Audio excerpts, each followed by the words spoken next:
வணக்கம், நான் உங்கள் அப்ஜித். நாம் தமிழர் கட்சியினரும் தமிழ் தேசிய ஆதரவாளர்களும் எப்போதுமே சமூக வலைதளங்களில் ரொம்பவே ஆக்டிவாக இருப்பாங்க. எப்போ பார்த்தாலும் இந்த சங்கிகளையும் ஊப்பிகளையும் தூக்கி போட்டு மிதிச்சுக்கிட்டே தான் இருப்பாங்க. அப்படி மிதிக்கலைன்னா அவங்க யாருக்குமே தூக்கமே வராது. அந்த அளவுக்கு தீவிரமாக வேலை பார்த்துட்டே இருப்பாங்க. ஆனால் சில நேரங்களில் பண்ணுறதுக்கு எந்த வேலையும் இருக்காது. சமூக வலைதளங்களே ரொம்ப போரிங்காக போயிட்டுருக்கும். அந்த மாதிரி நேரங்களில் இந்த தமிழ் தேசிய ஆதரவாளர்களே ஒருத்தர் வந்து கருத்து மோதலில் ஈடுபட்டுக்குருவாங்க.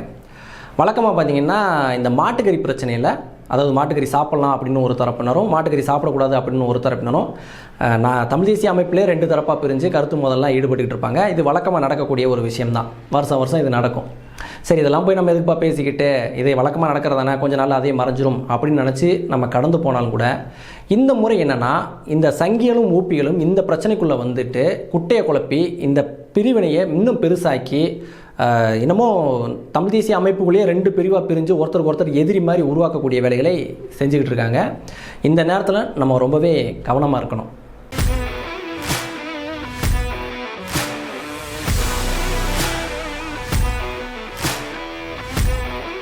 பதிவுக்குள்ளே போகிறதுக்கு முன்னாடி இன்னொரு முக்கியமான விஷயம். அண்ணன் சீமான் அவர்களிடம் செய்தியாளர் சந்திப்பின் போது விஜய் மக்கள் இயக்கத்துக்குள்ளே ஒரு விஷயம் நடந்ததாக சொல்லி ஒரு பத்திரிகையாளர் ஒரு கேள்வியை கேட்குறாரு. அண்ணன் சீமான் அவர்களும் அதுக்கு ரொம்பவே கிளவரான ஒரு பதிலையும் சொல்கிறாரு. அது என்னன்னு பாருங்கள். மக்கள் இயக்க கலந்தாய்வில் வந்து புசியானந்த் அவர்கள் வந்து என்ன சொல்கிறாங்கன்னா, பொறுப்பாளருக்கு வந்து யாரை பயிற்சினாலும் பயிற்சிங்க, என்டிகே மட்டும் பயிற்சிக்காதீங்க, சுமூகமாக உங்களை போங்க அப்படின்னு சொன்னதா பொறுப்பாளர்லாம் சில பேர் சொல்லிக்கிறாங்க. எதனால விஜய் அவர்களே சொன்னதா? அண்ணன் மேல இருக்கிற அன்புதான். ஒரே வார்த்தையில் அதுக்கு பதில் சொல்லி முடிச்சிட்டாரு.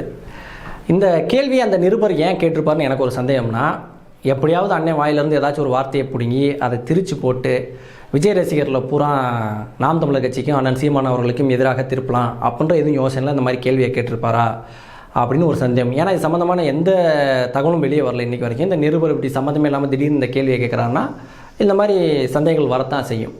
அதுக்கு அண்ணன் ரொம்பவே கிளவராக ஒரு பதிலை சொல்லிட்டு ஈஸியாக அந்த விஷயத்தை கடந்து போயிட்டார். இதை எந்த விதத்துலையும் அவங்களால திரிக்கவே முடியாது, எதையும் தப்பாகவும் ப்ரொஜெக்ட் பண்ணவும் முடியாது.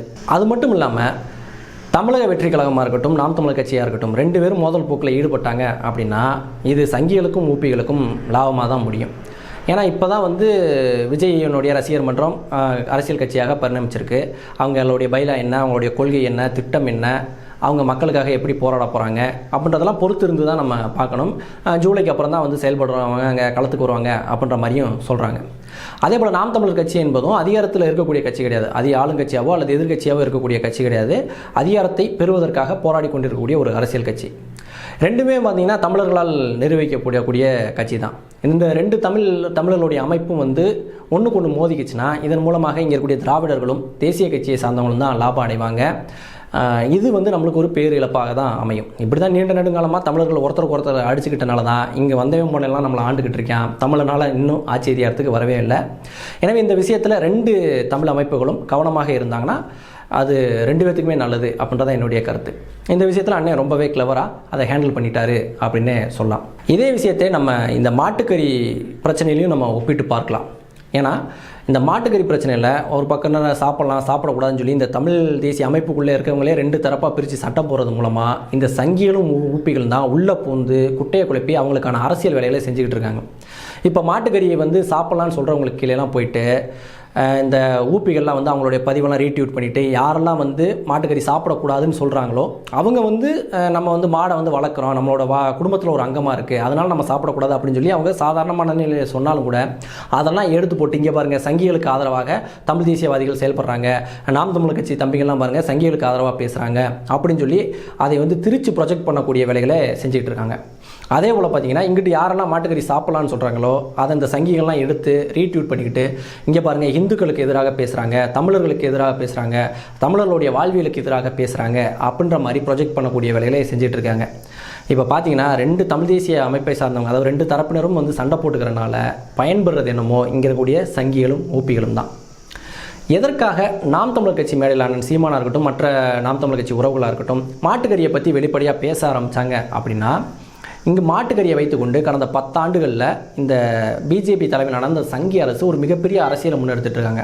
இந்த மாட்டுக்கறி சாப்பிட்றவங்களே இந்தியாவுக்கு எதிரானவங்க, இந்து மதத்துக்கு எதிரானவங்க, அவங்களாம் பயங்கரவாதி, தீவிரவாதி அப்படின்ற அளவில் ப்ரொஜெக்ட் பண்ண ஆரம்பிச்சிட்டாங்க. அவங்களாம் ரொம்பவே கீழ்த்தரமானவங்க, அவங்களாம் ஒதுக்கப்பட வேண்டியவங்க அப்படின்ற அளவில் ஒரு மக்கள் மத்தியில் ஒரு அருவருப்பு உணர்வை ஏற்படுத்தும் வேலைகளை இவங்க பண்ணிகிட்டு இருந்தாங்க. வட மாநிலங்களில் வீட்டுக்குள்ளே போய் குழம்பு சட்டிக்குள்ளே கையை விட்டு பார்த்து மாட்டுக்கறியா என்னன்னு சொல்லி அந்த குடும்பத்தினரை வந்து தாக்குன மாதிரியான செய்திகள்லாம் பார்க்குறோம். அப்போ இந்த மாட்டுக்கறியை வச்சு எவ்வளோ மூர்க்கமான ஒரு மோசமான அரசியலை சங்கிகள் முன்னெடுத்துக்கான்னு பாருங்கள். அதே போல் தான் இங்கே தமிழ்நாட்டில் இருக்கக்கூடிய அர்ஜுன் சம்பத் மாதிரியான பைத்தியங்கள்லாம் சமூக வலைதளங்களில் வந்துக்கிட்டு தமிழனாலே மாட்டுக்கறி சாப்பிட மாட்டாங்க, மாடு வந்து தெய்வங்க, மாட்டுக்கறி சாப்பிட்றவங்களாம் இங்கே தமிழனே கிடையாதுங்க அப்படின்ற அளவில் ஒரு ப்ரொபகண்டாவை ஒரு பிரச்சாரத்தை முன்னெடுத்துக்கிட்டு இருக்கானுங்க. அப்படின்னும் போது அதுக்கு ஒரு கவுண்டர் அட்டாக் நம்ம கொடுத்தானும்ல. இங்கே நீண்ட நாட்களாக தமிழ் தேசிய அரசியலில் இருக்கக்கூடியவங்க இந்த தமிழக மக்களினுடைய அந்த உணவு பழக்கத்தையும் சரி, இங்கே இருக்கக்கூடிய அமைதியும் சரி பாதுகாக்கணும்னா அது கண்டிப்பாக நம்ம எதிர்வினை ஆற்றணும் இல்லையா? அப்படி எதிர்வினையாகத்தான் இங்கு நாம் தமிழர் கட்சி மேடைகளில் மாட்டுக்கறியை பற்றி ரொம்ப வெளிப்படையாக பேச ஆரம்பித்தாங்க.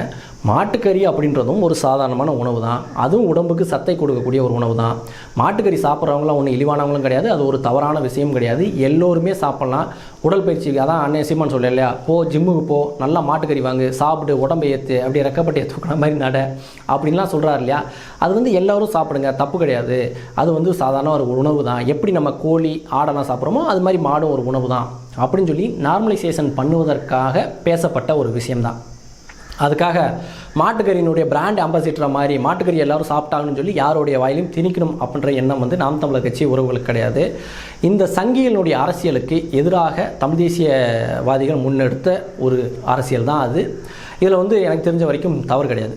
ஆனால் இதை புரிந்து கொள்ளாமல் பாரிசாலன் போன்றவர்களும் சரி, நீண்ட நாட்களாக தமிழ் தேசியத்தில் பயணிக்கக்கூடிய மற்ற உறவுகளும் சரி, ஆனால் இடும்பவனம் கார்த்தி போன்றவங்க போயிட்டு நான் மாட்டுக்கறி சாப்பிட்டேன்னு சொல்லி அதை ஃபோட்டோ எடுத்து போட்டாங்கன்னா அது கீழே போயிட்டு மாட்டுக்கறி வந்து சாப்பிட்றவங்க தமிழனே இல்லை அப்படின்னு சொல்லி பதிவு போடுறது. ஐயா நம்மாழ்வார் பேசினதை எடுத்துகிட்டு வந்து பதிவை போட்டு இங்கே பாருங்க நம்மாழ்வாரே சொல்லிட்டாரு மாடெல்லாம் போய் சாப்பிடக்கூடாது அப்படின்னு சொல்லி இவங்க வந்து பேசுவது, இந்த மாதிரியான விஷயங்களை பண்ணுவது என்பது இந்த சங்கிகளுக்கும் ஊப்பிகளுக்கும் தான் வலு சேர்த்துக்கிட்டே இருக்குது. இப்போ ஐயா நம்மாழ்வார் வந்து அவருடைய பார்வையிலேருந்து சொல்கிறாரு மாட்டுக்கறி சாப்பிடக்கூடாதுங்க, அது நம்மளோட சேர்ந்து உழைக்குது, நம்மளுக்காக அது வந்து ஒரு பொருளாதார பலமாக இருக்குது, அதை சாப்பிடக்கூடாதுன்ற கண்ணோட்டத்தில் அவர் சொல்கிறார், ஒரு விவசாயினுடைய கண்ணோட்டத்தில் அவர் சொல்கிறார். அதே போல் தான் இதுக்கு முன்னாடி வள்ளுவராக இருக்கட்டும், ஐயா வள்ளலாராக இருக்கட்டும், இவங்கெல்லாம் வந்து புலால் உண்ணாமல் இருக்கிறத பற்றி பேசியிருக்காங்க, புலால் சாப்பிடக்கூடாது அப்படின்ற அளவில் பேசியிருக்காங்க. அப்போ நம்ம அதெல்லாம் எல்லாமே முழுமையாக பின்பற்றிட்டோமா? இப்போ புலால் உண்ணாமையை தான் இங்கே இருக்கக்கூடிய எல்லா தமிழர்களும் கடைபிடிக்கிறோமா? நம்ம தமிழர்களுடைய மறையாக சொல்லப்படக்கூடிய திருக்குறளே வந்து புலால் உண்ணாமையை சொல்லியிருக்கு. அப்படின்னு பார்த்தா நம்ம எல்லாருமே சைவமாக தான் இருக்கணும். ஆனால் எல்லாரும் அப்படி இருக்கமா? இல்லை. இந்த மாட்டுக்கறி சாப்பிட்றதும் சாப்பிடாததும் அவங்களுடைய தனிப்பட்ட விருப்பம் தான் சொல்லணும். அவங்களுடைய பொருளாதார பலம், அவங்களுக்கு எந்த உணவு வந்து ஈஸியாக அவைலபிளாக இருக்குது, அவங்களுக்கு எது ஈஸியாக கிடைக்குது, அவங்களுடைய உடம்புக்கு எது ஏற்றுக்கிறது, இந்த மாதிரியான அவங்களுடைய குடும்ப பழக்க வழக்கம் என்ன, அவங்களுடைய பாரம்பரியம் என்ன, இதை பொறுத்து தான் அந்த உணவு என்பது இருக்கும். இப்போ குறிப்பாக பார்த்தீங்கன்னா நம்ம அந்த ஆமைக்கறி அப்படின்ற ஒரு விஷயம் மிகப்பெரிய அளவில் பேசப்பட்டுச்சு. அப்போ எனக்கு தெரிஞ்ச ஒரு ஈழ உறவுகிட்ட சமூக வலைதளங்கள் மூலமாக பேசும்போது நான் கேட்டேன், என்னங்க ஆமைக்கறிலாம் உண்மையிலே சாப்பிடுவீங்களா அப்படின்ட்டு. ஆமாங்க, இங்கே எல்லோரும் சாப்பிடுவோம், அதெல்லாம் ஒன்றும் பிரச்சனை இல்லைங்க, நாங்கள் கேஷுவலாக எல்லாருமே சாப்பிடக்கூடிய ஒரு விஷயம் தான் அப்படின்னு சொல்லி அந்த ஈழ உறவு என்கிட்ட சொன்னார். அவங்க வந்து கடல் சார்ந்த பகுதியில் வாழ்கிறாங்க, கடலுக்கும் அவங்களுக்கு நிறைய தொடர்பு இருக்குது. எனவே கடலில் இருக்கக்கூடிய பல விஷயங்களை அவங்க உணவாக எடுத்துக்கிறாங்க. அந்த விதத்தில் ஆமையும் அவங்க சாப்பிட்றாங்க. இப்போ நாங்கள்லாம் பார்த்தீங்கன்னா கடலை பார்த்தே பல வருஷம் ஆகுது. ஏன்னா சமவெளியில் வாழக்கூடியவங்க, நம்மளுக்கு கடலில் இருக்கக்கூடிய எல்லாத்தையும் உணவாக பார்க்குறது இல்லை. அதிகபட்சம் போனால் மீன் சாப்பிடுவோம், அதுக்கும் மேலே போனால் இறால் சாப்பிடுவோம், அவ்வளோதான். அதை தாண்டி அதில் இருக்கக்கூடிய மற்ற எல்லா விஷயத்தையும் சாப்பிடுவோமான்னு கேட்டால் கிடையாது. அதுக்காக ஆமைக்கறி சாப்பிட்றவங்கலாம் வந்து இழிவானவங்க, தவறானவங்க அப்படின்றது கிடையாது. அதுக்காக சாப்பிடாமல் இருக்க நம்மெல்லாம் வந்து பார்த்திங்கன்னா தவறான ஆட்கள் அப்படின்னு சொல்ல முடியாது. எல்லாமே பழக்க வழக்கம், அவங்களுடைய அவைலபிள், அதை பொறுத்து தான் அமையிறது. ஆனால் நாம் தமிழர் கட்சியினர் பேசுவது இங்கே இருக்கக்கூடிய அந்த சங்கி அரசியலுக்கு எதிரான ஒரு விஷயம் தான். இதை வந்து இங்கே இருக்கக்கூடிய மற்ற தமிழ் தேசிய ஆதரவாளர்கள் புரிஞ்சுக்கணும். அப்படி புரிஞ்சுட்டு நடந்தால் இங்கே இருக்கக்கூடிய அனைத்து தமிழர்களுக்குமே அது நல்லது. மீண்டும் வந்து தமிழர்கள் ரெண்டு தரப்பாக பிரிஞ்சுக்கிட்டு ஒருத்தருக்கு ஒருத்தர் சண்டை போட்டுக்கிட்டோம்னா அதில் அர்ஜுன் சம்பத் மாதிரியான அறகுறைகள் தான் வந்து இங்கே அரசியல் பண்ணுவாங்க. அது அவங்களுக்கு தான் சாதகமாக முடியும். அதே போல் இந்த பக்கம் பார்த்திங்கன்னா என்னமோ இந்த தமிழர்கள் எல்லாமே சங்கிகள் போலவும் சித்தரிக்கக்கூடிய வேலைகளை இந்த உடன்பிறப்புகள் செய்வாங்க. எனவே இது ரெண்டுக்கும் நம்ம வழிவகை செஞ்சிடக்கூடாது. எனவே தமிழ் தேசிய அரசியலை முன்னெடுக்கக்கூடிய அனைவருமே ஒற்றுமையாக இருக்கணும். பிடிச்சிருக்கா சாப்பிடுங்க, பிடிக்கலையா விட்டுருங்க. சாப்பிட்றவங்கள குறை சொல்ல வேணாம், அதே மாதிரி வேணான்றவங்க வாயில் கொண்டு போய் அதை திணிக்கவும் வேணாம். இந்த சகிப்புத்தன்மையோடு இருந்துட்டோம்னா தமிழர்களுக்கு உலகிலே வந்து எல்லா இனத்தை விட ஒரு விஷயம் வந்து தமிழர்கள்ட்ட அதிகமாக இருக்குன்னா அது சகிப்புத்தன்மை தான். எல்லாத்தையும் பொறுத்து போகக்கூடிய ஆட்கள். இந்த விஷயத்தில் நம்ம புரிந்து கொண்டு நடந்தோம்னா தமிழ் தேசியம் என்பது அடுத்த கட்டத்தை நோக்கி நகரும். இல்லைன்னா இந்த மாதிரி சின்ன சின்ன விஷயங்களுக்கு அடிபட்டு போயிட்டோம்னா வரலாறுல மீண்டும் நம்மளால் எழுந்து நிற்கிறதுக்கான வாய்ப்பு கிடைக்குமா அப்படின்றது தெரில. இதுதான் என்னுடைய கருத்து. இந்த வீடியோ சம்பந்தமான உங்களுடைய கருத்துக்களை கமெண்ட்டில் தெரிவிங்க. என்னால் முடிஞ்ச பதில்களை நான் சொல்கிறேன். வீழ்வது நாமாயினும் ஆள்வது தமிழாகட்டும். நன்றி.